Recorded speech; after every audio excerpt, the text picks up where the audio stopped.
everybody, I am Jane the Artsy-Rose, and welcome back to Yayoi's main story. I'm sorry for putting this off longer than I should have. Let's continue where we left off with our episode 3, 2. Oh. His long eyelashes they faintly quiver, and Yayoi slowly opens his eyes. Sorry, I didn't mean to wake you up. Yamino? Yes, it's me. Yayoi blinks rapidly against the bright light, and then his eyes fly open. He grabs me into a tight hug. Yayoi? Yamino, thank goodness you're alive. Yayoi. Yayoi's arms wrap firmly around me, and he lovingly strokes my back. My heart beating rapidly, I return the embrace. I'm sorry I worried you. It's fine. Worrying about you is practically my job. More importantly, how do you feel? Does it hurt anywhere? Yayoi pulls back slightly, touches my cheek, and stares at my face intently. No, I'm fine. Good, that's a relief. Yayoi, were you here the entire time? Yeah, I wanted to be by your side whenever you woke up. Thank you. Have you been researching about the curse? I did. I thought I'd better make the best use of my time whenever possible. There's not much time left for us to dispel the curse, so I hope to find some sort of clue. Yayoi touches the scroll beside him, then turns his gaze back to me. The way you lost consciousness and reacted when you were asleep was completely different from last time. What? How so? Your face was completely pale, and you kept sweating no matter how much I wiped at your forehead. You kept going back and forth between lying peacefully and then suddenly whimpering in your sleep as though you were in pain. This time, I wasn't so sure you were going to wake up. To be honest, I couldn't tell if you were even alive. Yayoi smiles sadly and gently kisses the corner of my eye. He then embraces me tightly. Aw, no wonder he was worried. Oh. I'm the one that must thank you. Huh? To me? Why? Because you let me see that adorable smile of yours. Yayoi! He hugs me even tighter until it makes me hard to breathe. I'm starting to feel a little embarrassed. I put my hand on his chest and give him a little wiggle room. Yayoi, I can't breathe. Huh? Oh, sorry. Yayoi finally relaxes his grip on me. Yayoi. Wouldn't this be a little hard on us to stay on the floor? Oh, right. Yayoi and I moved to sit on the futon I've just gotten out of. This feels a little weird. And I'm getting pretty nervous. Though Yayoi and I are sitting across from each other, we're both staring down at our hands and our laps. Maybe Yayoi's nervous too. Now that I think about it, this is the first time Yayoi and I have been alone since we told each other our feelings. The room is so silent that I can nearly hear the beat of my heart. I should say something. As I'm trying to think of something to say, Yayoi speaks out. So, I thought it would be a good idea to read through the scroll again. Yes. Did you learn anything? No, I didn't get anything at all.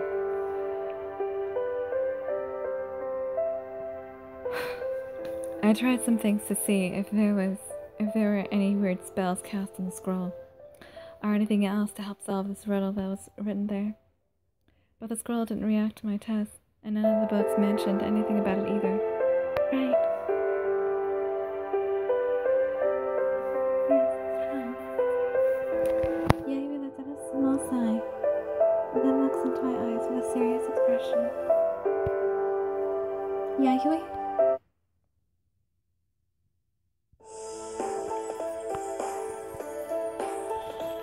What's up, Yayoi?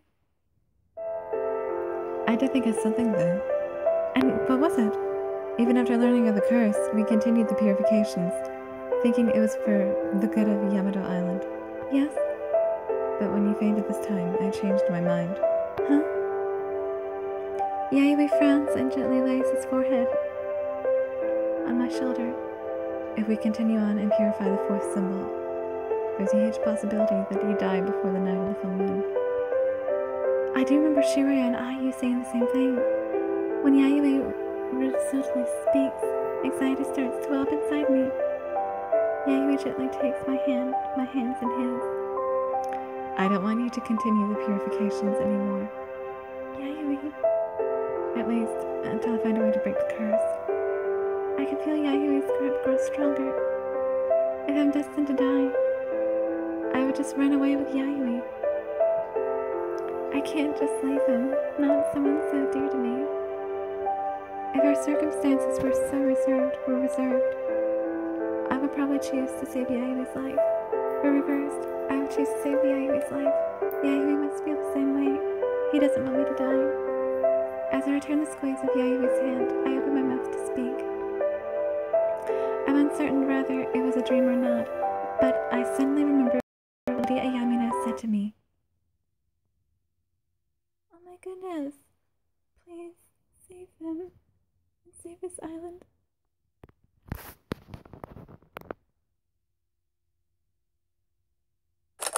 I never noticed those tears. Please, I beg you. You're the only one who can. I have to save this island, and Yayoi and Ibuki as well. Before she disappeared, Lady Ayamina entrusted me with the fate of Yamato Island and the reconciliation of Yayoi and Ibuki. After seeing the way she cried so despondently, blaming herself, there's no way I can disregard her words. Yayoi. I tell him of my encounter with Lady Ayamina the First. While I was asleep, seeing the way Yayoi's expression grows severe at the mention of Ibuki's name, my chest feels tight. He probably doesn't want to hear this from me. I might be meddling too much. Well, you made a promise. If he's your boo, he's gotta know. No way around that.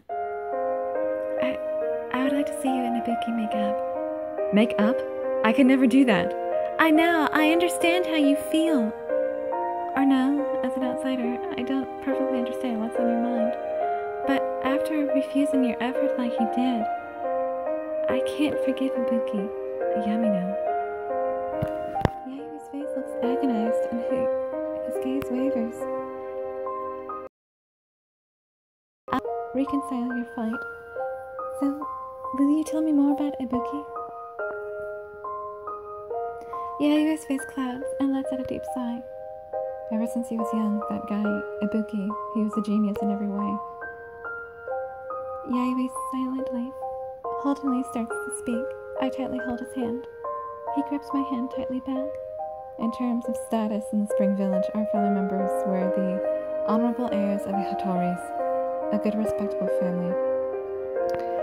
Ibuki was born as the heir of the family. His brilliant mind rivaled even the finest scholars. With the open-mindedness of a child, he guided everyone towards solutions to problems, doing his best to better the villages. That was the brother I was proud of. Proud of brother? Yeah, I never hated him or begrudged him. At the time, I respected Ibuki and longed to be a man like him one day. Yayoi smiles bitterly and gently strokes my hair. So that's the way Yayoi used to feel? You heard that I'm my father's illegitimate child, right? Yeah, I learned that the first time I met Ibuki. Well, I guess it wasn't actually the first time. Well, for you, it was close enough. He was the one and only person who treated me properly. The only one who treated me as family. The one and only? What about your father? My question ambiguously. Oh dear. Oh dear. Illegitimate kids normally don't get the proper end of the stick. Realizing this might not be a subject he wants to talk about, I quickly close my mouth. I'm bringing up his bad memories. It would be cruel to make him remember. A Aside from Ibuki, all my other family members thought of me as unpleasant. Ibuki would take me out walking, introducing me as his favorite brother. That allowed me to blend in more with the family. So to you, Ibuki was a good brother? Yes, at that time anyway. Yayoi smiles and continues. In any case, Ibuki was literally a child prodigy, but one day he was sent to the hidden village as part of his training to become chieftain. He hadn't come back to the spring, considered a village defector, and his name was excluded from the Spring Village Directory of Residents. Excluded? Wasn't he considered missing? Nope, he was treated the same as the dead.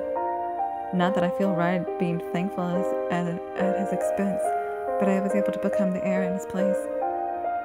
Maybe that's not a very sigh. I'm forcing him to speak more than he needs to. I'm sure this isn't a pleasant topic for him. I'm sorry, Yayoi. If you don't want to talk anymore, we can stop. I should have thought through before asking you. Don't mind. I don't mind. I think this is a good opportunity for me too. I kept all that bottled up my entire life. I'm glad to have had you listen. Yayoi. I leap into Yayoi's arms and he gently embraces me. Becoming the heir also made me the candidate for next chieftain. But there were huge backlash from Ibuki's. I shouldn't have said that. Please tell me everything, if it helps you feel better. Right. Well, I was the target of some really nasty harassment. Harassment? I look at Yayoi, who nods with a grim smile.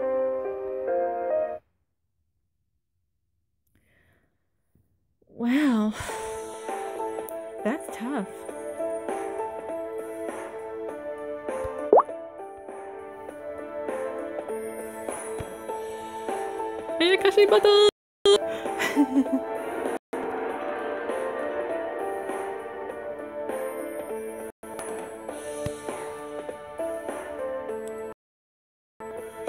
Onward to victory!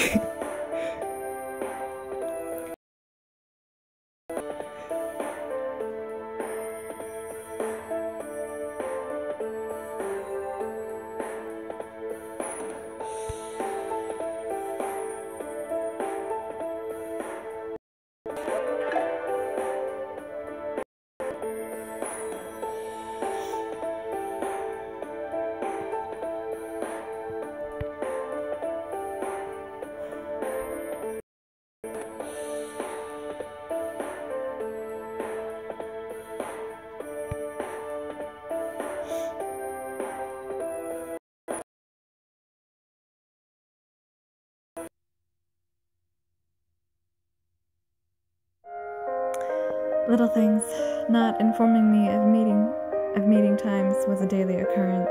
My best sword was broken dozens of times too. Oh no. But I didn't give in to their childish bullying. If they won't lose to Ibuki, and I worked until I bled. My effort literally started to pay off as a random few who started to accept me, but the voices who hail Ibuki as the true heir never ceased. Yayoi's expression as he murmurs.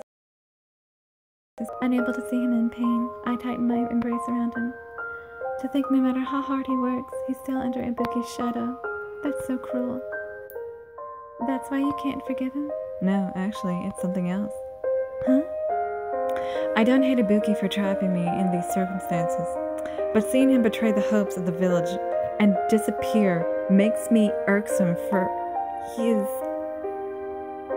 lack of a sense of responsibility. He must have known the weight of all of our expectations, the weight of how much hope we had. Yayoi. That's all I have to say. He then pats me on the back, slowly pulls away. Looking at a sad smile makes me believe that he's telling the truth. He ditched the village because there was expected out of him. He just left. I actually feel sorry for him. He's angry, but he doesn't hate Ibuki. It's precisely because he respected and loved his big brother. I'm a little jealous of you. Huh?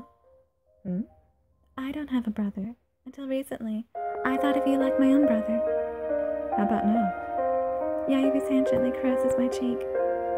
The touch feels so nice that I break into a smile.